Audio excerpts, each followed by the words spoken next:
The black gulf of space shimmered with wreckage and fire. Broken hulls drifted like tombstones across the orbit of Europa. What remained of Earth's defense fleet limped backward, engines straining, hulls cracked, weapons silenced. To the Kargathi, it looked like surrender. Inside the Dominion flagship, Admiral Zarko reclined on his command throne. His mandibles clicked in laughter, the sound echoing through the steel chamber. Around him, subordinate commanders barked guttural amusement. On their tactical display, the human formation fractured, fleeing in ragged lines. "Run, little primates!" Zarko sneered. "The hunt ends where we wish." He raised one clawed hand, halting pursuit. Not out of mercy, but because toying with prey was sweeter than swift execution. The other commanders grinned, expecting total collapse within days. On Earth, the retreat unfolded live across every broadcast. Families in cramped shelters stared in silence as their defenders retreated again. A grandmother clasped her grandson's hand tighter. A factory worker hurled his ration tin against the wall. Across the planet, hope cracked under the weight of inevitability. In Geneva, the United Earth Command's War Council descended into argument. "Another lost fleet," one general muttered, slamming a fist on the table. "We can't hold them. We must negotiate terms," a diplomat countered. "They don't negotiate," Admiral Kessler spat. "They conquer, enslave, strip worlds clean. There is no treaty." "And yet," the diplomat pressed, "our people are starving. If retreat continues, there will be no one left to fight." The debate collapsed into despair, until a voice cut through every frequency in the room. 2 words. "Ghost Lance." The transmission echoed across encrypted military bands, civilian broadcasts, and, strangely, alien calms. Every ear in the system caught it. For the humans, confusion. Hadn't Ghost Lance died years ago? A rumor, a story told in hushed tones about Titan's doomed defense. But in the Dominion flagship, laughter died. The chamber fell into silence so heavy it crushed the air. Zarko's mandibles froze mid-click. His compound eyes flared, then narrowed. He knew that name. Every commander present knew it. Their fleets had burned under it. Zarko's claw carved a groove into the arm of his throne. "Find him," he ordered. His tone shook with something alien officers had never heard from him before, unease. On the edge of Europa's shadow, a lone strike craft glided silently.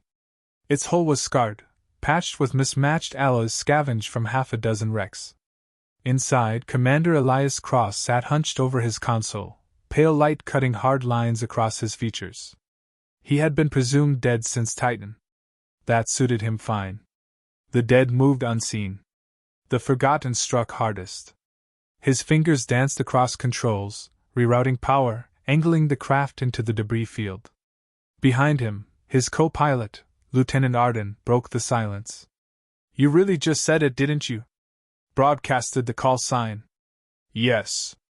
Cross's tone was flat, deliberate. "They'll come for us now. They were coming anyway." He leaned forward, watching Dominion patrol routes on the scanner. "Better they look at me than at the rest of our fleet." Arden hesitated. "You think the name still carries weight?" Cross didn't look up. "Fear's a weapon. I intend to sharpen it." Hours later, a Kargathi scout flotilla drifted into the debris field. 3 sleek cruisers, scanning for survivors, their sensor sweeps lazy, careless. From the shadows, Cross struck. His craft burst from the wreckage like a spearhead, missiles slamming into the lead cruiser's engines. The ship erupted in fire, fragments spiraling into the void. Before the others reacted, Cross wove through their crossfire, every maneuver precise, measured, merciless. Arden's hands shook on the weapons board. "Second cruiser's venting atmosphere." "Finish it," Cross ordered. The last ship tried to flee. Cross fired his railgun into its engines, crippling it. Then he slowed, deliberate, and used precision fire to cut drifting panels of hull into shapes, straight lines, intersecting diagonals. As the broken cruiser spun in silence, its debris spelled a word clear on scanners: Ghost Lance.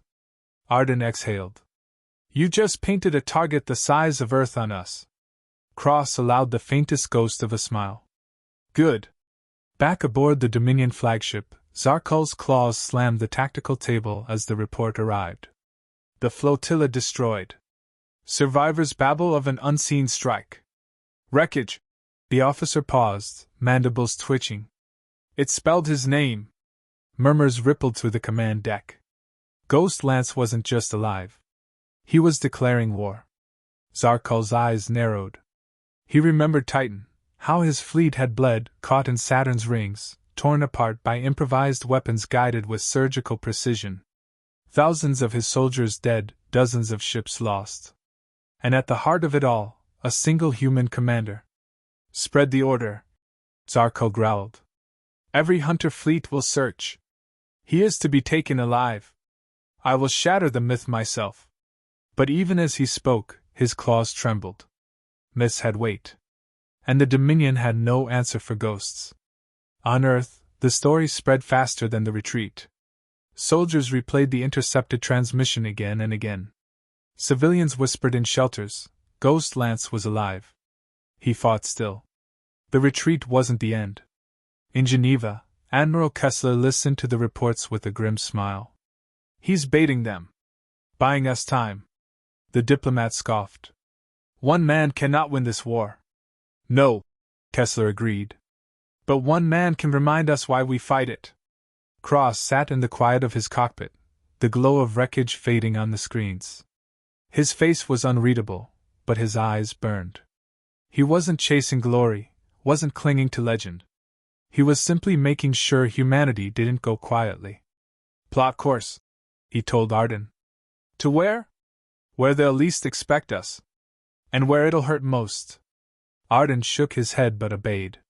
The ship turned, vanishing into shadow.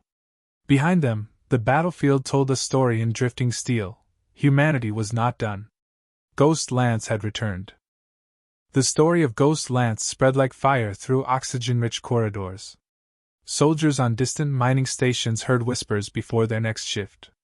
Civilians passed the name in hushed tones across crowded shelters, the syllables carrying a charge stronger than any weapon. To the Kargathi, the name carried something different, memory. Inside the Dominion War Council chamber, Admiral Zarkul stood before a wall of holographic projections. Alien commanders lined the tiers, their carapaces glittering under sterile light. No laughter now. He was eliminated at Titan, one insisted, voice brittle. Then explained the flotilla's wreckage. Another snapped. The symbols matched his call sign. The humans broadcasted it openly. Zarkul silenced them with a raised claw. His compound eyes scanned the data streams, each image of ruined Dominion vessels etched into his thoughts like scars. Cross is alive, Zarkul said at last. The chamber rustled uneasily. And worse, he is unbroken. The humans rallied to his name. They are primitives, one commander spat. Myth should not dictate strategy. Yet it does, Zarkul growled. Our fleets bleed not from numbers but from fear. Every time that name surfaces, cohesion weakens.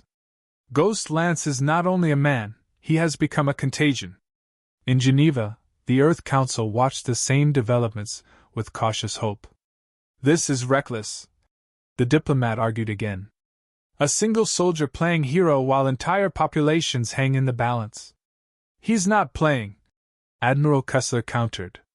He's turning their fear against them. And he's buying us breathing space.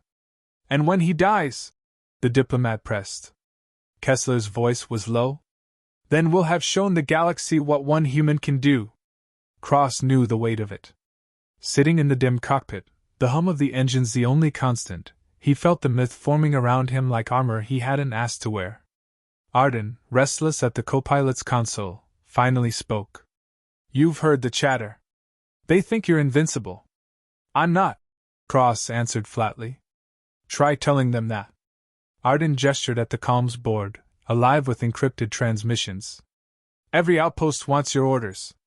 They're calling themselves Lance Squadrons now. Cross's jaw tightened. Names don't win battles. Planning does. But he didn't shut down the comms. He needed them. Morale was oxygen, and Earth was suffocating. Days later, Cross's ship slid into the orbit of Callisto, where resistance cells waited in shadow. Hidden bunkers lit up as he arrived, their leaders gathering around makeshift tables. They looked younger than they should, eyes sharp but faces gaunt from hunger. "You're real," one whispered when Cross entered. "I'm here," he corrected. "But listen carefully. This isn't about one man. It's about what you do when the moment comes."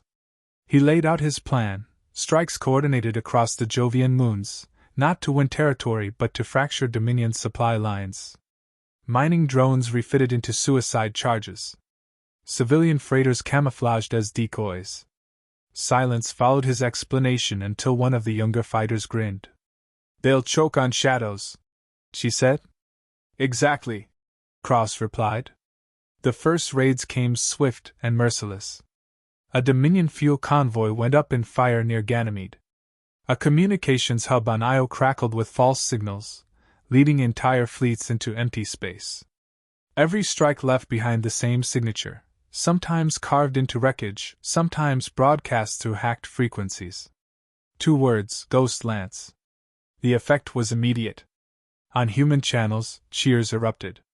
On Dominion ones, disarray spread. Captains second-guessed orders, wary of unseen traps. But Zarkul did not yield to fear. He weaponized his fury. From his flagship, he transmitted directly into human space, his voice translated but still laced with venom. "Your ghost is nothing. He hides in darkness. When we drag him into light, your last hope will die with him." Cross received the broadcast in silence. Arden muttered, "He's trying to smoke us out." Cross finally answered, voice steady. "Then let's give him something to see." The counterstroke came days later. Dominion hunter fleets surged into Europa's broken ice fields, sensors sweeping, weapons primed. Zarkul had promised them victory, Ghost Lance's corpse to parade across Dominion space. Instead, they met chaos. Cross had mapped the fractured terrain meticulously, weaving traps through every canyon. Ice cliffs collapsed under timed detonations, crushing cruisers. Decoy beacons drew ships into crossfire zones. Resistance fighters emerged from hidden caverns, striking and vanishing. Inside his cockpit, Cross's hands moved with practiced calm. "Target the lead destroyer's stabilizers," he ordered. "Got it," Arden replied, voice taut. "But there are too many. We don't need to kill them all. We need to break their formation." They did. By the time the fleet regrouped, half their number was crippled. Fires bloomed across the ice fields, reflected in the moon's surface like scars. Victory came at cost. In one of the hidden bunkers, a team of young fighters hadn't made it out. Their last transmission reached Cross's ship, static, a scream, then silence. Arden stared at the comms panel, fists clenched. "They were kids, Elias." Cross's eyes stayed fixed on the black horizon. "They chose to fight. That doesn't make it easier." "No," Cross said softly. "It never does." He leaned back in his chair, exhaustion creeping in, but he knew the truth. The myth was growing faster than the man could carry it. Every victory made him larger than life. Every death reminded him he was still only human. On the Dominion flagship, Zarkul slammed a claw into the tactical display, fracturing the hologram. His officers flinched. "He bleeds us in shadows," one cried. "Then burn the shadows," Zarkul roared. "Every ice field, every cavern, every hiding place, scour them clean. Until nothing remains but ash."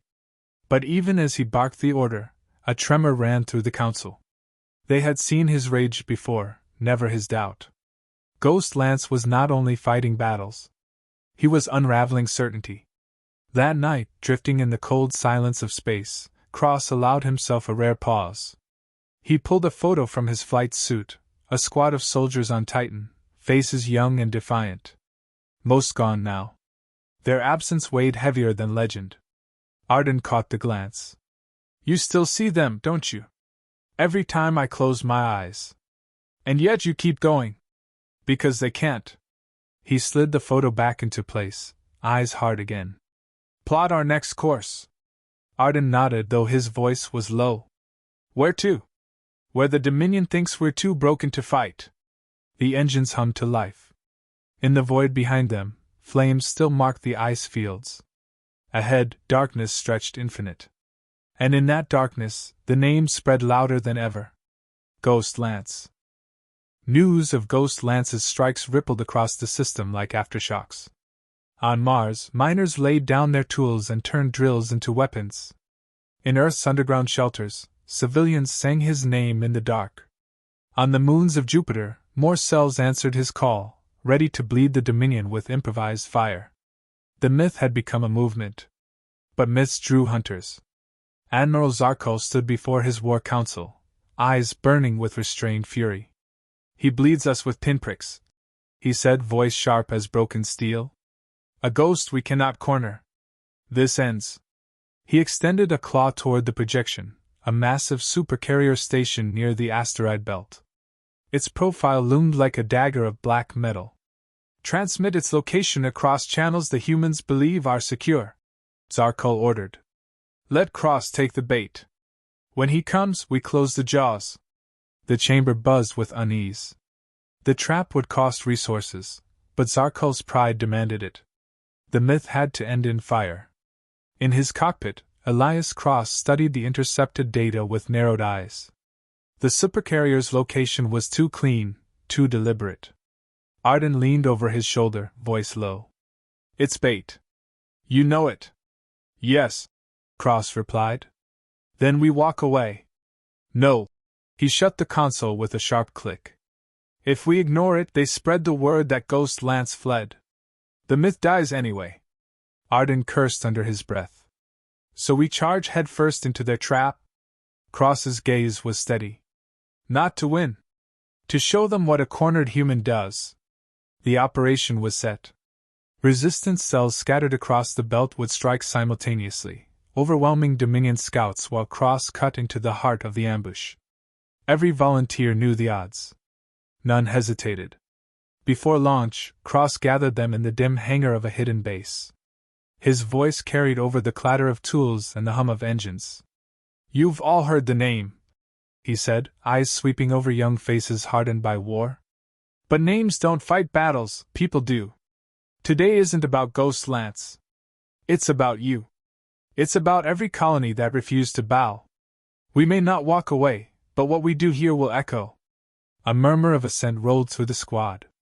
Arden, standing at his side, muttered, You're better at speeches than you admit. Cross shook his head. I just tell the truth. They struck at dawn's cycle. Human fighters burst from hidden asteroids, hammering Dominion scouts with missiles and ray of fire. Explosions lit the void, debris tumbling through the belt. From behind the chaos, the Dominion sprang their trap. Warships emerged from concealment, flanking the resistance from 3 directions. At their center, the supercarrier loomed, a fortress bristling with weapons. Arden's voice cracked through the comms. They've boxed us in. Good, Cross replied. Time to cut our way out. The battle became chaos incarnate. Human ships darted between asteroids, using cover the Dominion couldn't navigate with their bulk. Fighters detonated charges on rocks, sending fragments slamming into alien hulls. Cross moved like a surgeon, threading his craft through enemy fire. His railgun shredded the engines of a destroyer. Missiles gutted a cruiser's hangar bay, spilling fighters into the void before they could launch. Every strike was deliberate, ruthless. Yet the noose tightened. Resistance fighters fell one by one, their final transmissions sharp bursts of static. Arden swore, firing until his weapons overheated. We're outnumbered 5-1. Cross's hands never faltered. Numbers don't decide battles. Will does. On the Dominion flagship, Zarkol leaned forward, mandibles clattering in anticipation. Bring him to me, he hissed. His claws tapped the armrest, waiting for the inevitable kill. Then Ghost Lance's voice cut across every frequency, clear and unshaken. You think this ends here? You don't understand humanity at all. The words struck harder than weapons. Human fighters roared in response, charging again despite impossible odds. Even Dominion captains hesitated, sensing the shift in momentum. The climax came in the shadow of the supercarrier. Cross dove straight at the behemoth, weaving between torrents of plasma fire. Arden's knuckles whitened on the controls. "This is suicide." "No," Cross said, eyes locked on the carrier's reactor signature. "This is a message." He armed the last of their charges and aimed for the vulnerable conduits exposed along the carrier's flank. The ship shuddered as explosions ripped through its spine, energy bleeding into space. The carrier convulsed, half its weapons falling silent. Zarko roared in fury, ordering his flagship into the fray. He would kill Ghost Lance himself. The duel was inevitable. Cross's fighter spiraled into the debris field, Zarko's massive warship thundering behind. Plasma blasts carved glowing scars across asteroids. Cross darted through the wreckage, using every ounce of instinct and memory from Titan. "Elias, we can't keep this up!" Arden shouted. "We don't need to," Cross said. "We just need one opening." It came as the Dominion flagship pushed too close to a fractured asteroid. Cross lured it in, then triggered hidden charges. The rock exploded outward, slamming into the warship's hull. Its shields buckled. Cross whispered, almost to himself, "Fragile things don't break easy. They cut deeper." With a final dive, he loosed his last missile straight into the flagship's reactor vents. The detonation ripped through its core, flames tearing across the vessel. Zarko's furious scream cut off in static. The battlefield froze. Leaderless, the Dominion fleet faltered. One by one, their ships withdrew, engines flaring as they retreated into the black. On human comms, silence reigned at first, then cheers erupted, raw and disbelieving. Against every calculation, against every statistic, they had stood. Cross's fighter drifted amid the wreckage, systems failing, hull bleeding atmosphere. Arden turned face pale.